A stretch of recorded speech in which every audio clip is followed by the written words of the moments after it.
The opioid crisis is real. Machine learning and artificial intelligence let us know when controlled substances go where they don't belong. I'm Tonya Hall for ZDNet and Tech Republic, and joining me is Cameron Ferroni. He is the Chief Product and Engineering Officer at KitCheck. Welcome, Cam. Hey, good to see you, Tonya. What does KitCheck do? Well, we've got a couple of products, but at the end of the day, our focus is on helping hospital pharmacies keep better track of their meds, whether that's what's out on the floor or in particular, the product I know we'll be focusing on today, doing a better job of keeping track of the opioids that are being distributed throughout the hospital. You mentioned the opioid crisis, so everyone's heard about it. How significant a problem is the diversion of controlled substances? It's huge. I mean, this is one of the main ways that the controlled substances get into the market is through the hospital, whether that's the receiving doc or through providers putting them in their pockets. It's something that's really contributing to the problem. And, that's why we decided to go tackle it. As we talked to our customers last year and the year before, we asked them what they wanted to get better at. And this was at the top of almost all their lists. And so that's why we decided to tackle it. You're using machine learning and artificial intelligence to expose bad behavior. How are you doing that? Well, through a variety of mechanisms. I mean, first and foremost, we start with getting a whole bunch of data from the hospital that's otherwise not available because it really lives in disparate systems, whether it's in their dispensing cabinets or the electronic medical records. Keeping track of everything that happens with a single vial of a drug is where it starts, from the dispense to the use to the waste or the return.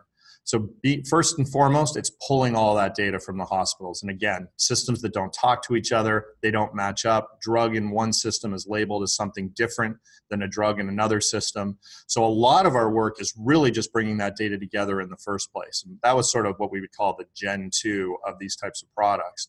But Gen 3 is starting to apply the machine learning concepts to start looking at those patterns, and that pattern in what are providers doing? Are we seeing certain providers that are doing a bunch of dispensing, but there's no admin records? Or, certain providers tend to have more waste than other providers. And you're like, well, why are they checking out more than they need?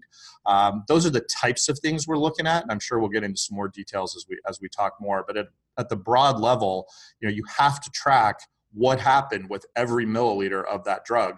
And that's what we're doing. What role does RFID play in tracking controlled substances? So that's a great question. And, it's still a nascent market, and it's something that we're one of the pioneers in. But at the end of the day, not only do you want to track the behavior in the aggregate, you want to track it down to the unit level as well. And that's really where our RFID comes into play.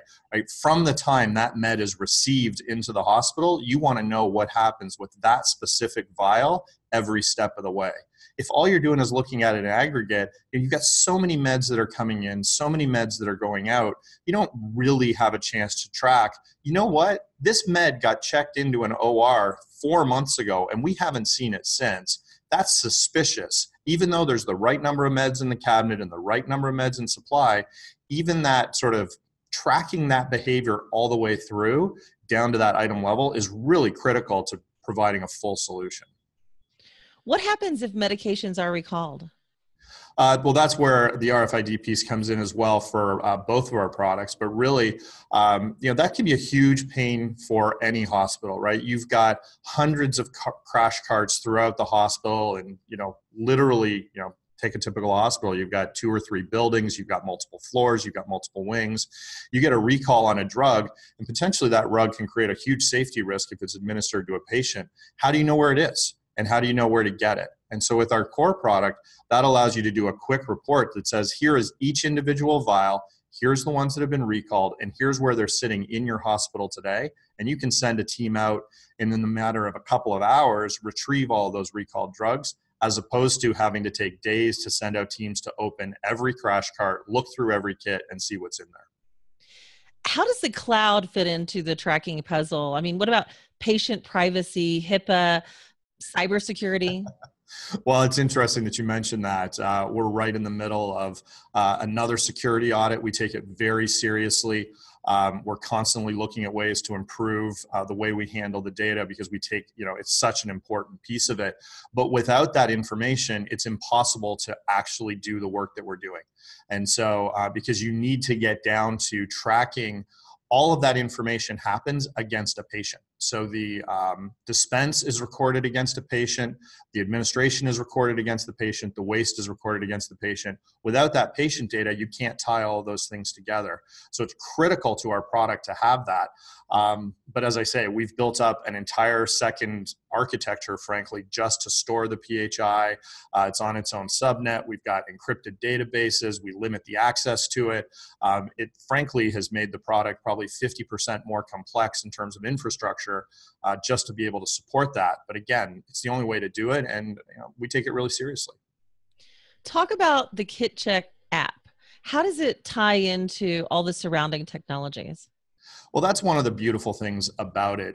There's sort of two components to it. The core app itself that does basic RFID tracking really is a standalone application. We've got a blue box that you install. It's kind of like a microwave. It looks like a microwave. It doesn't use microwave technology, so nothing to worry about there.